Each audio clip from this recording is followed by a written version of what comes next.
My guest at the top of the second hour of Freedom Friday is Bill Martinez. He is the host of Bill Martinez Live out of Southern California, but he's heard coast to coast all over the nation. And he's big in the Southeast, got a couple of huge markets in the Southeast, Orlando and Atlanta. Bill Martinez is a very, very dear friend of mine. He's been on my show, Freedom Friday, several times. Our audience loves him. And I've had the great pleasure of being on his show many times as well, as we discuss all things religious and political. You know, those things they tell you never to talk about. That's what we love talking about, politics and religion. Bill Martinez is syndicated in, good gracious, 150 more markets. He's been in broadcasting for 40 plus years. He's just the consummate pro at this. Bill Martinez, it's always an honor to have you with us, man. Well, God bless you, Carl. It's great to be with you here. We're in actually over 250 markets, soon to be close to 300 markets here in probably the next 4 weeks. So what did I say? Expanding greatly. Yeah, I think I said 150. Yeah, 250. I'm sorry, I robbed 100. Yeah. I took 100 markets from you, brother. 200. Well, not a problem. It just, the point is with all this, Carl, is that America is hungry for the truth. I mean, we're in pursuit of the truth just as you are, no matter where it leads. I mean, because if we're going to get this country back on track, it must be based on truth. Right. And, people want to, say, well, truth is relative. That's a lie. Truth is truth. That's right. And this is the problem, with political correctness is, and I want to give it to everybody straight because right now, especially on the heels of what the president had to share with us the other night regarding ISIS, number one, we need to realize that God is still sovereign. Thank you. I mean, the events that are happening around the world are happening because this is what God is orchestrating right now. And what the end goal is all about is that we come in relationship with Him. We turned our back on God. We said, hey, look, we'll take it from here. He's okay. We'll let that happen. Right. I mean, this is nothing new. Wise Solomon himself, the wisest man ever, said there's nothing new under the sun. Right. So why should we be surprised that here we are in the cycle of nations that, we read in the book of Judges time and time again where a country, Israel in that case, was very, did very well. And, as the refrain goes, they began to see things according to their own eyes. They said, we don't need God. Right. So, this goes, no, you're right. This goes all the way back to the book of Genesis and Abraham and Sarah and Hagar and their children and the prophecies God made back then, that the world would always be scourged with that decision that Abraham made. Exactly. Yeah. And so here we are. So we shouldn't be surprised, but I want people to be comforted that God is sovereign. Yes. This is happening according to His plan. Now, the challenge that we have with anything in this situation is what I like to say is we need to get synced up. We need to be in alignment with God's purpose and His plan for what is going on. We're reminded in the book of Ecclesiastes there is a time for war and a time for peace. Well, guess what? It would seem that according to God's clock, it is a time for war. And how are we prepared to come into alignment with God's plan and purpose for this time and season? And that is the prayer that we need to pray for our president, for our leaders, that they would sync up with God's plan. Right. Very, very excellently stated. So what's your analysis of Obama's speech? I mean, you listen to it and so much of it sounded kind of Reagan-esque, but it really doesn't match up with the way he has been governing for 6 years and the way the things he's written prior to becoming president, his political stance prior to becoming president, and now his Secretary of State is saying, we're not at war with anybody. I mean, how do you interpret all that, Bill? Well, Reagan-esque only in language, but not in heart or spirit. Yeah. He was empty. You kept looking. I kept looking for that. Again, like the Word of God says, a people without vision will perish. And that vision, Carl, as you know, is revelation. It is God-given revelation that causes anybody. It's like God's anointing and super goes upon their natural. Right. And they are so passionate and excited that they present a leadership position and vision that people can get behind. I can tell you, America is not getting behind this vision that the president presented the other night, sadly, and this coalition that he supposedly has put together, he and John Kerry have put together. I mean, why should they believe this president who came in and said, hey, look, we're going to sing, we're going to teach everybody all 56 verses of Kumbaya, He's bowing to kings. He's doing things, apologizing for America, and he seems to have walked away and turned his back on the things that have made this country great. And far from being Ronald Reagan knew that peace would exist through strength. This president has said, look, I'm dropping my arms. I'm leaving myself, and not only himself, but our nation vulnerable to all the evil in the world. And guess what's happened? The evil in the world said, thank you very much. We'll just walk right in and take it. Absolutely. And, the thing that just made me scream at the television while he was giving his speech and trying to use, he actually came close to using several of Reagan's entire sentences, paragraphs from several of his speeches. And, he's saying things like, we must defend this great nation that we love. We must protect our way of life. I'm listening to this, and I'm thinking, wait a minute, aren't you the dude that has Muslim Brotherhood in the White House? Aren't you the dude that's opening our southern borders like a sieve and threatening that at recess you're going to use your pen and your phone to continue to allow, tens of thousands of illegal aliens coming in? And we've got ISIS training camps right across those southern borders. Aren't you the dude that continually puts us at risk? And now you're using Reagan's words? What's up with that? Right. Well, again, he's trying to present himself as moderate, but that's what lefties do. And he's no doubt a leftist. He's an extreme leftist. But, the people that are on the left, they heard the code language. They knew exactly what he was trying to do. But he gave them, he came up close to saying we're going to war without really definitively saying, using the W word. And, he's got to be careful to do that because, again, he wants the freedom, which is what lefties want. They don't want to operate within the context of the Constitution. Right. He's got 180 days in which to conduct this exercise and this conflict without congressional support. If it becomes a war, if it's noted a war, then he can obfuscate Congress. Right. And so he can keep on extending that, and he likes it that way. He likes being imperial. I mean, let's face it, that's why we got Obamacare. That's why we have all these scandals, the IRS situation that goes on and on, that they're able to get away with, because this is an imperialistic reign of government. Right. No, you're absolutely right, and I think you've got him nailed. I think you've got him pegged, and that doesn't surprise me because I know you've been talking about these things and analyzing them for years. I tell you what, Bill, let's do this. Telling the truth. Bill, you and I are not young spring chicks. We're not elderly men either, but you and I were raised, we understand. Political correctness means nothing to me. On the other hand, I do try to be, decent to people and courteous. I don't want to be mean-spirited, and I want to be careful with my language. But I'm only careful with my language just to be a decent human being. I don't really give a rip about trying to carefully use politically correct language. Don't you agree with that? Well, I agree. Well, you have to understand what political correctness is all about. Political correctness is a nice way to invalidate you from the conversation. Thank you. That's it. That's really what it's all about. That's right. And so I just don't give heed to it. I really don't. And I know you don't either. And so that's why we bother so many people, because we just tell the truth.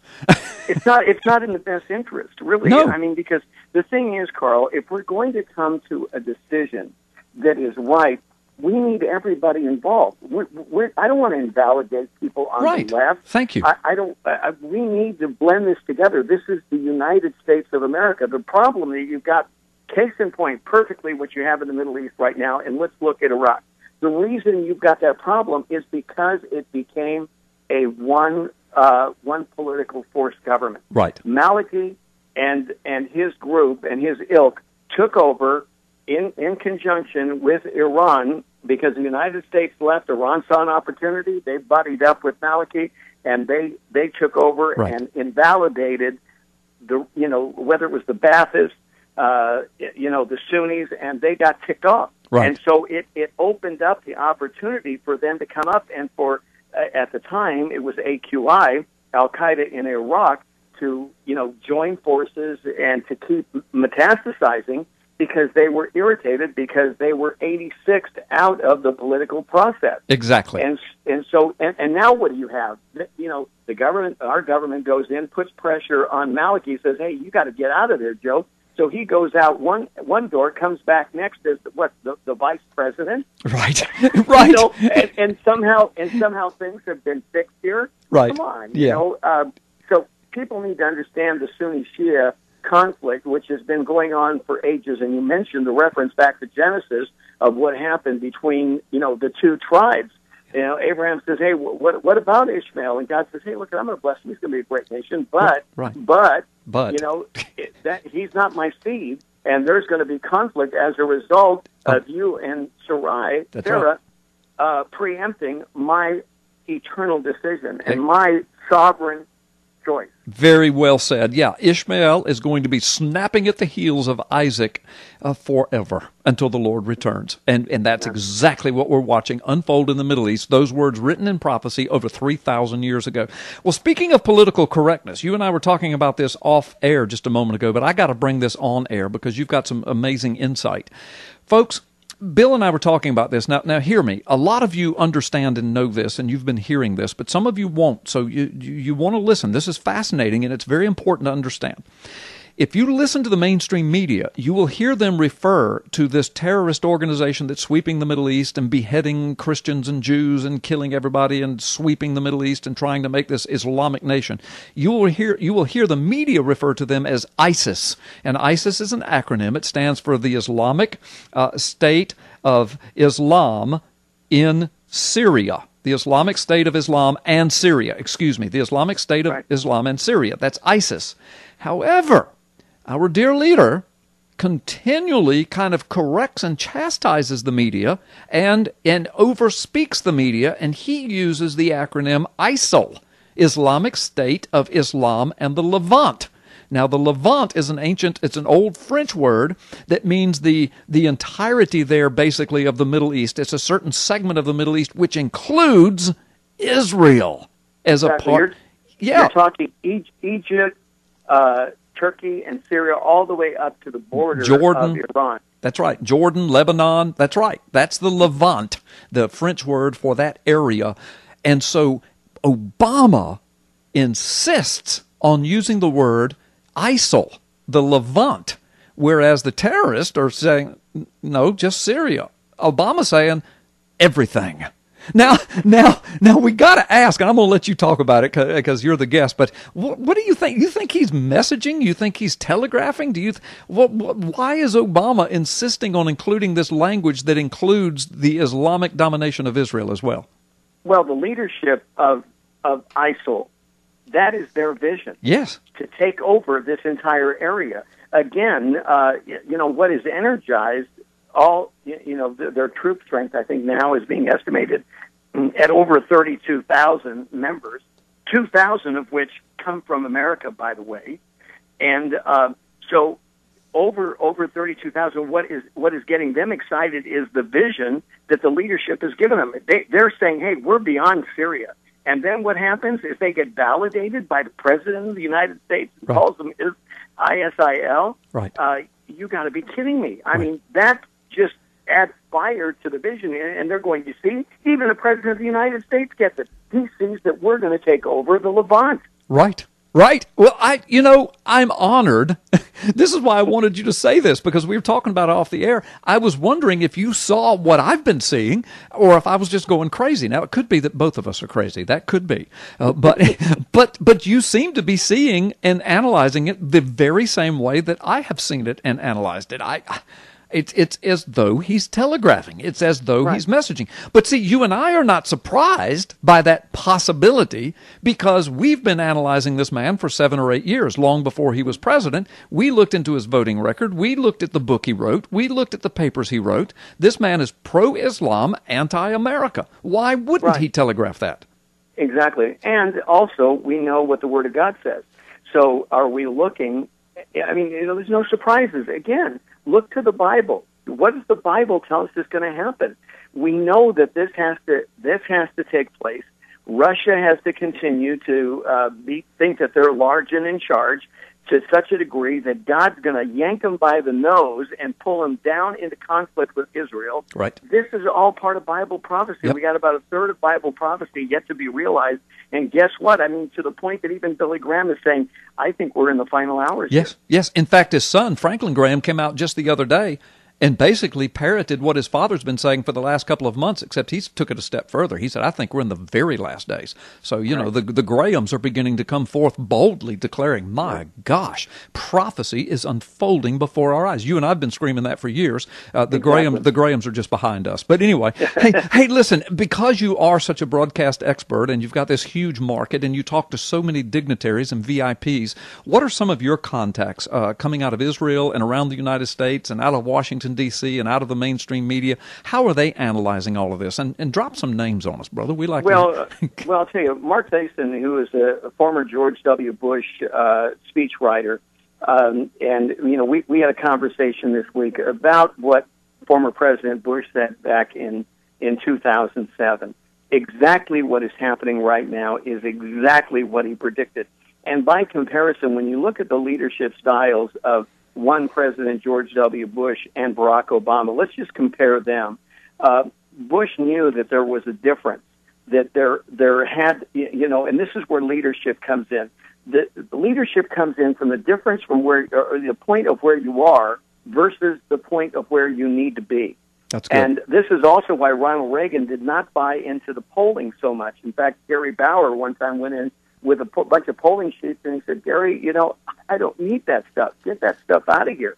Because he knew he wasn't going to run, you know, he could not be a leader and run his presidency based on polling. Thank you. And President Obama, there is no doubt, even though David Axelrod and the rest of them will tell you one thing, like, hey, we don't pay attention to the polls, that's a bunch of bunk. That is not true at all. Yes. They do watch the polls. Sure. They have been leading by polling. But yes. Now, see, what happens is when he needs to really make the right decision, he's lost. Right. And that's really what came out of this speech. But anyway, point being is Mark Dixon said that, you know, he was there when President Bush made that prediction, but he told everybody, says, look, I know this is not popular, but if we don't do this, this is what's going to happen. And this is exactly what's happening. So George W. Bush has been greatly vindicated as a result of these events. I'm sure he's not sitting there doing an end zone dance, you know, there in Texas and all, happy that it's happened this way, because that's not his heart. I don't see his heart being that way.